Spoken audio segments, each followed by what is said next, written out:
Nice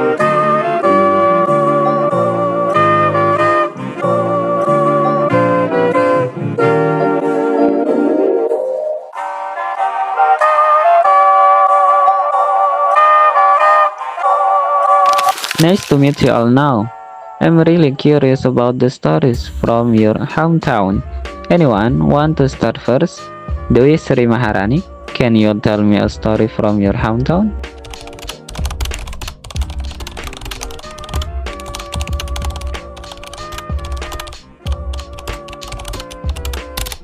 Hi everyone, I'm Dewi Srimarani. So, today I want to tell you about one of the folk tales from Konawe Regency where I live.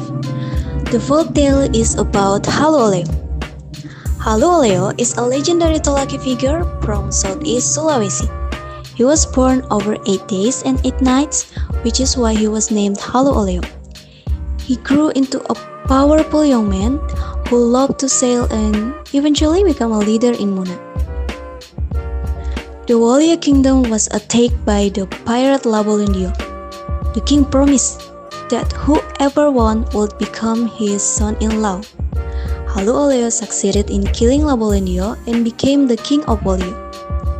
He also created a spring in Unaha with his type during a long drought.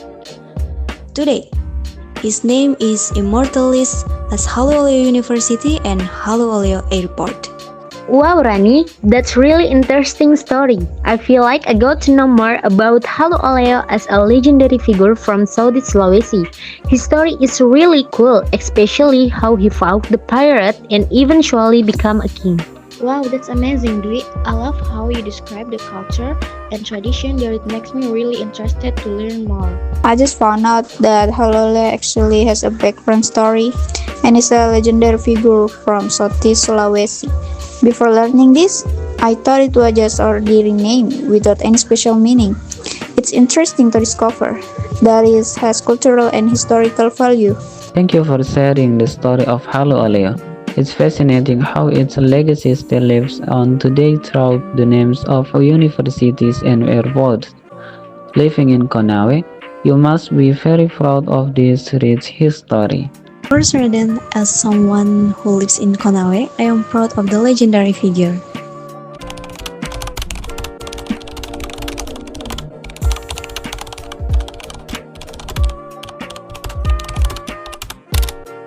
In the Dwi Sri Maharani area, specifically in Konawe, there is a story about Halu Oleo. In my area, there is the legend of Wandiundiu.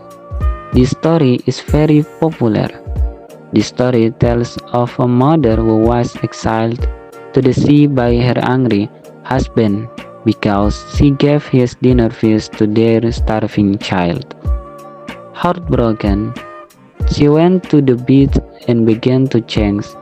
Her legs fused into a tail and her skin becomes scaly. Before disappearing forever into the deep sea as a mermaid, she survived one last time to breastfeed her youngest child and told them to look after each other. Wow, this is my first time hearing the story of Wandiu Diu. It's very interesting to know more about it. The story is so touching. It shows the sacrifice and love of a mother who was willing to change her form for the sake of her child. I think I heard that story back when I was in their school. It's actually a pretty sad story. Wow, the story is really touching. It's very sad to see how a mother had to go through such a situation, especially when she only wanted to make sure her child did not go hungry. Good evening, everyone. What other legend do you have from your area that not many people know about? Share them. Hey, Phoebe, must have a unique story from her area, so tell us a little.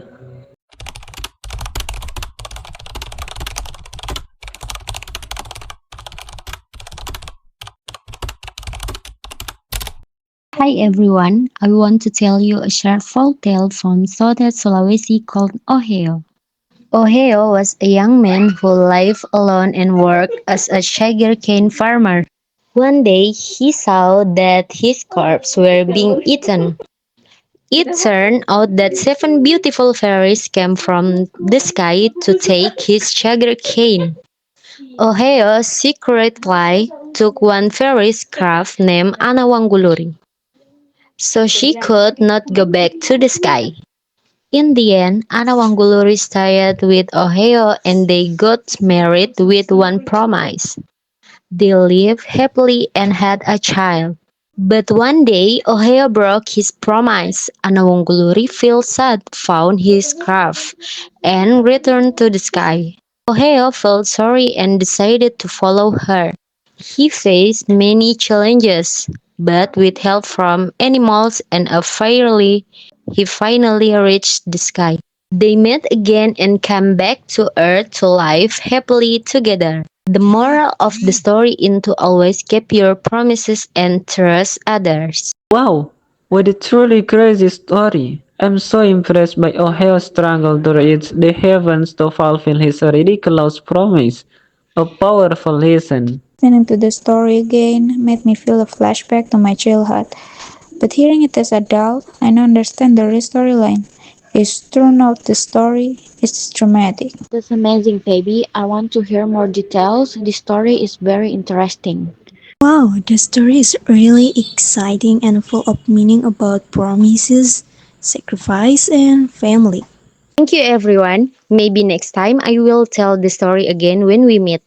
Good evening, everyone. The legend from Febis area last night was really fun. Is there a bigger plot twist from your area?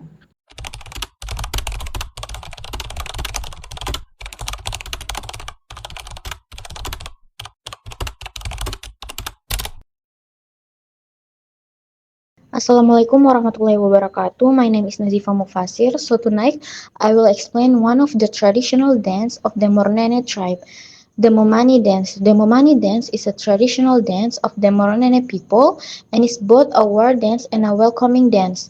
There are two forms of Momani dance presentation. The first is used as a guard for the king, or we say mokole. The second is used as a guard for Tinaniwawa or the bride during the Metiwawa procession or the tradition of escorting the bride to the groom's residence to carry out the marriage process or marriage contract.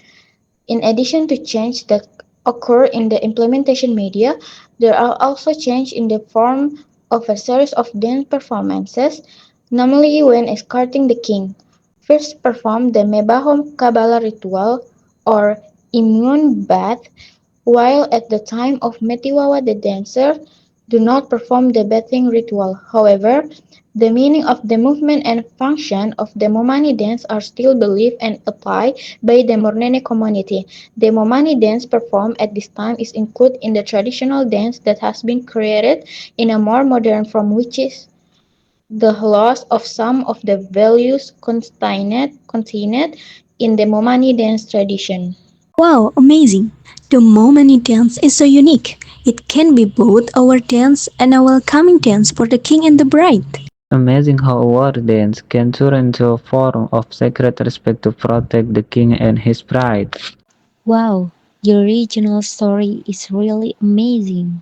In the Mornene tribe, if someone gets married, do they have to perform that dance or is it optional? Okay, thank you for the question, Indah. So the Mornene tribe is divided into the Bombana Mornene and Bombana Kabaena. So the two is different. Now, this Momani dance isn't Bombana.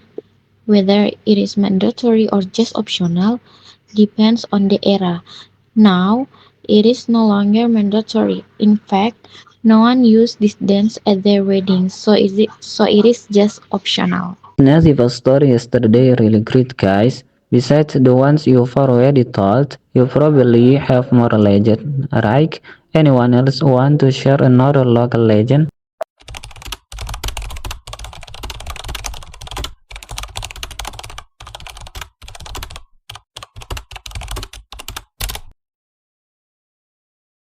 Right, please let me tell you all a folk tale that widely believed in my area. The title is The Giant Footprints of Ereke. Long ago in Ereke, people believed in a giant named Slaingu. He was not evil, but a kind guardian who always protected the village. One night, a terrible storm came. Hook waves almost destroyed the village, and strong winds shook the house. The villagers were very afraid. Suddenly, they heard heavy footsteps. Thump, thump, thump. Lying apart at the shore and used all his strength to hold back the wave, protected the village throughout the night. When morning came, the storm had stopped, but Laingo had disappeared without a trace. All that remained were giant footprints near the beach, deep in the ground.